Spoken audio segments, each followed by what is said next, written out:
Think about the last 10 books that you read or that you saw recommended online. How many of them were written in English? Now imagine all the books that you haven't seen or you haven't come across your timeline.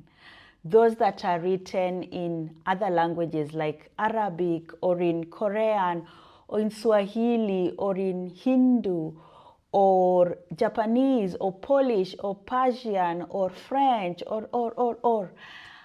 Thousands of literary works that are happening outside of this bubble that we know as literature that is written in English. Now ask yourself, how many of those books were written by women? Even though there isn't any actual global data or a database that can tell us exactly what percentage of all books written in every language are written by women.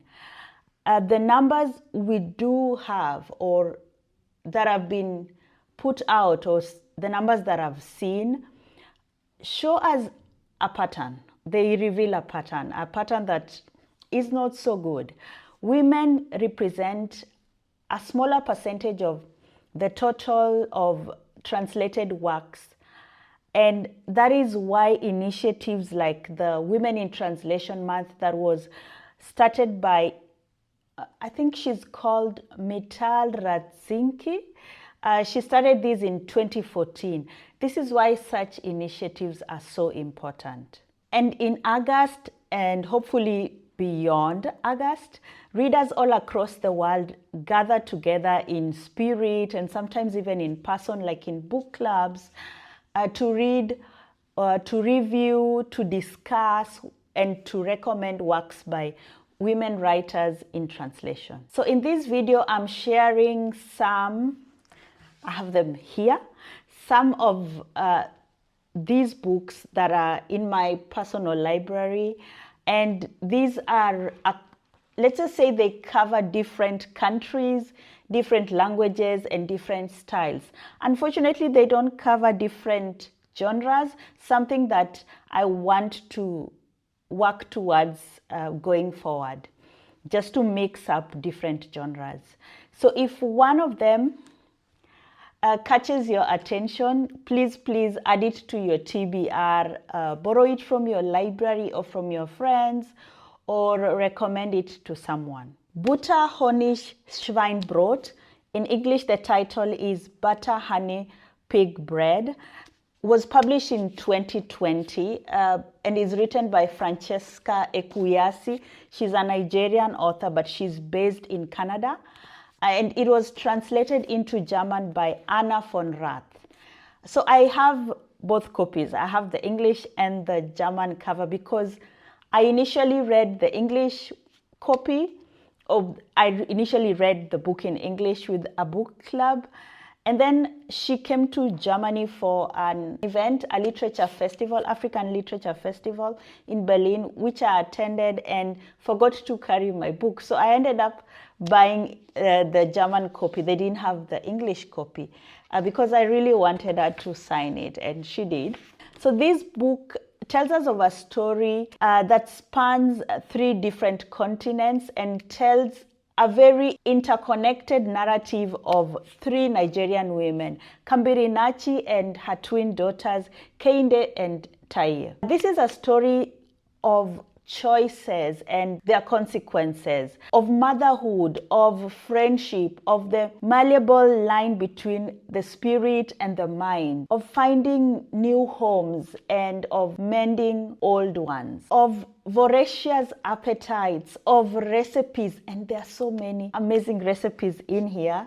If you know me, you know that I am a food lover, of queer love, of friendship, like I said, of faith, and above all, of family. The writing in this book is absolutely brilliant, and a breathtaking story that is gentle and soft and heartbreaking and funny. This is an amazing debut novel that everyone should read. Celestial Bodies by Jokha Alharthi, and translated into English from Arabic by Marilyn Booth. So this was my first ever read by an Omani author. I have a dedicated review video on this that you can watch separately, or maybe I have talked about it in a wrap up.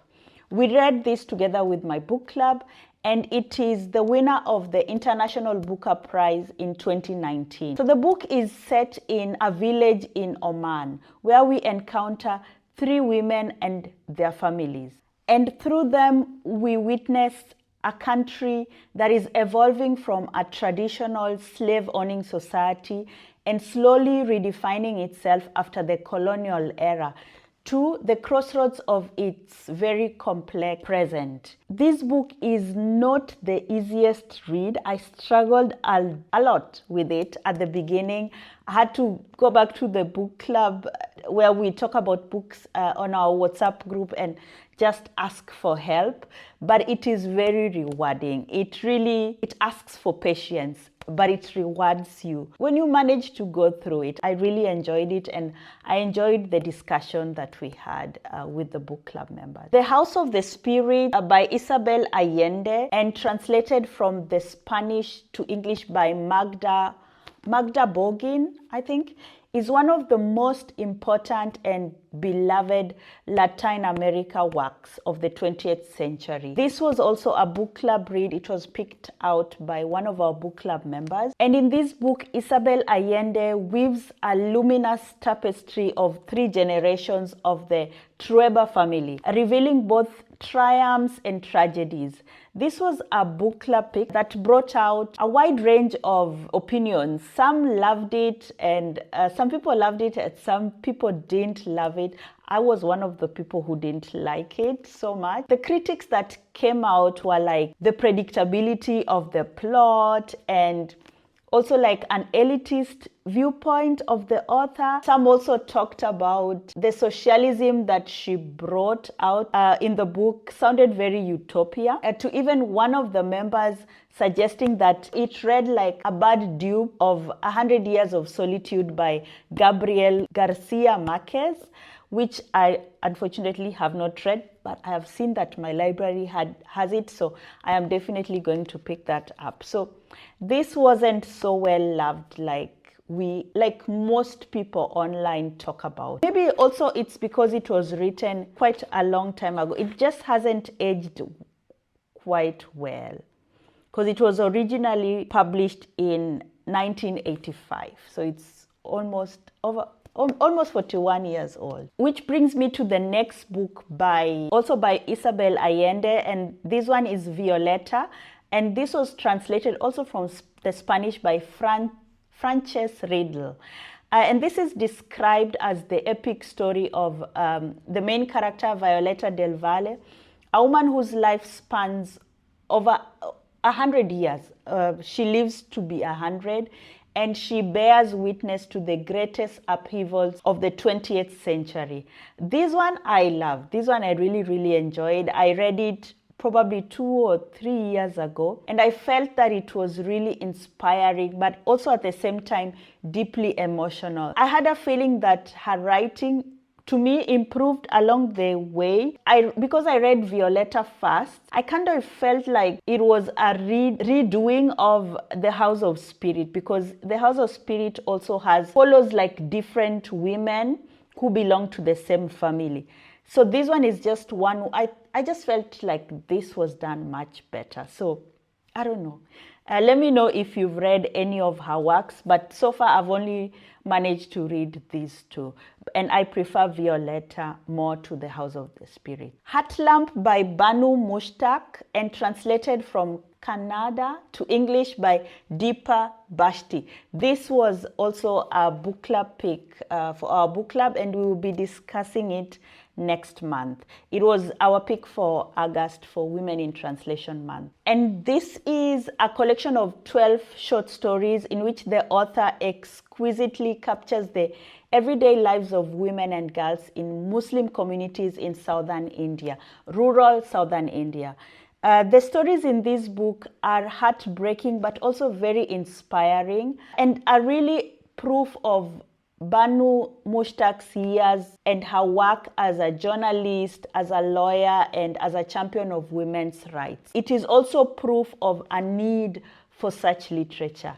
I found this to be very deserving of the International Booker Prize title 2025. It won last year, and it was a joy to read. As you can see, you can just tell how much I tapped it. I absolutely enjoyed it, and I'm looking forward to the discussion with my book club. Co-Widows, Co-Wives by Adrienne Yabouza and translated by Rachel McGill from French is set in Bangui, Central African Republic. And actually, I believe it is the only work of translation from this country, and is also why it is very well known, especially by people who are reading around the globe.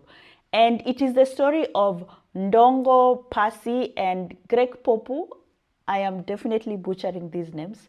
And these are two wives and then two widows of Lido, who is a successful businessman. So following the sudden and unexplained death of their husband, the two women find themselves fighting tooth and nail for what is important to them or what belongs to them.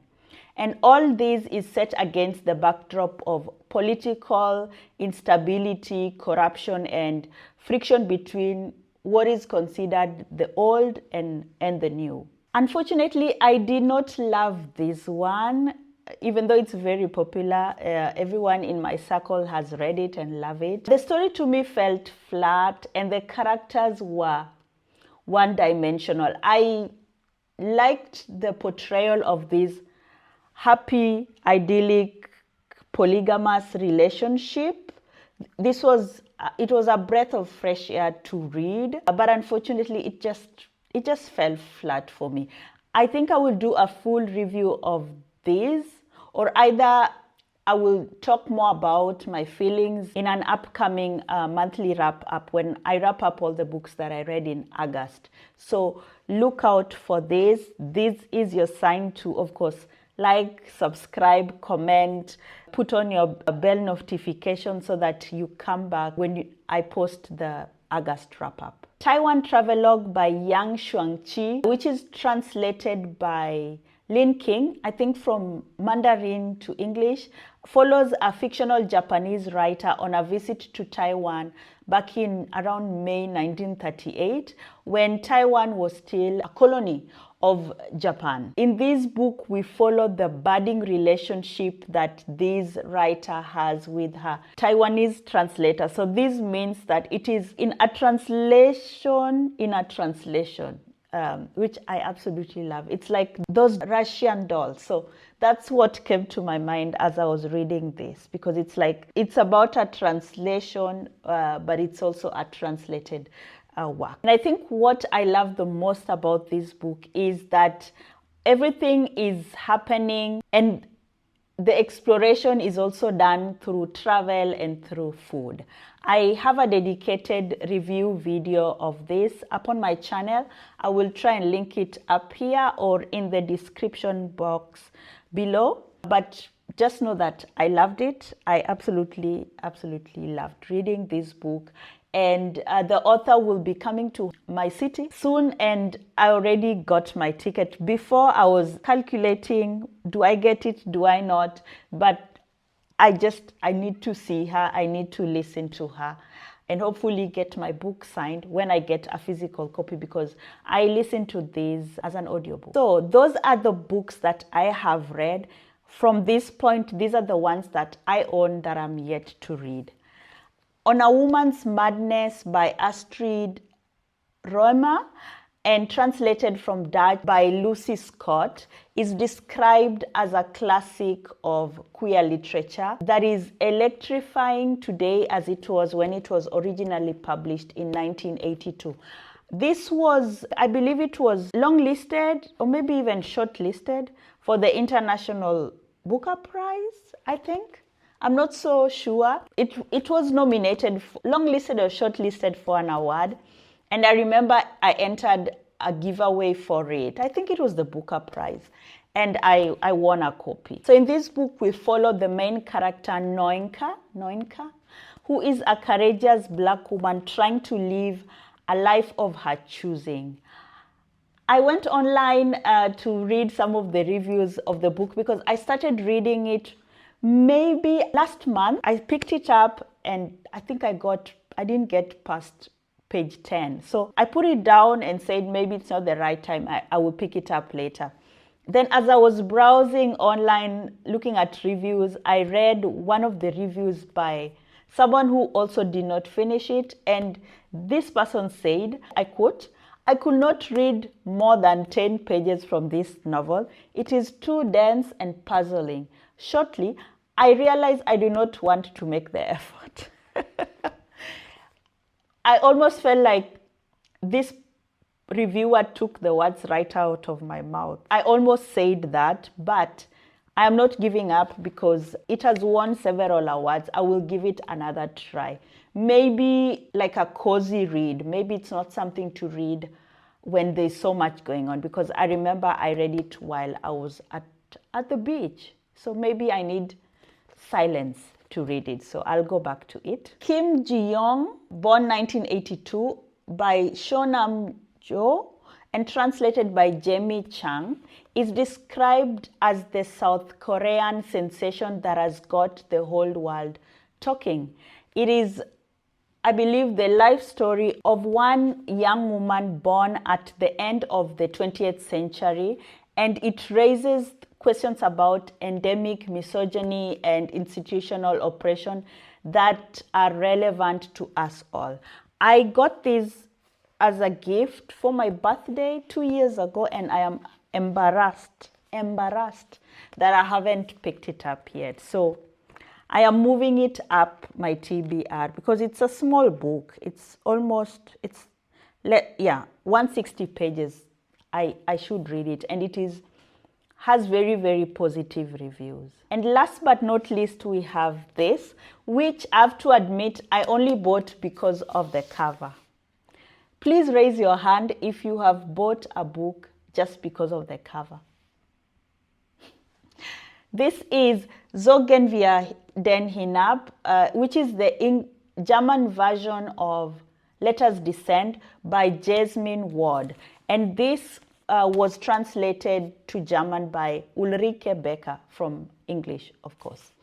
And this is described as the reimagining of American slavery, as beautifully rendered as it is heart-wrenching. It is searching, it is harrowing, it is replete with transcendent love. It is described as a journey from the rice fields of the Carolinas to the slave markets of New Orleans and into the fearsome heart of a Louisiana sugar plantation. I have not read this, but I am definitely going to give it a go soon, hopefully before the end of this year. If you have a favorite Women in Translation book recommendation, please leave it in the comments.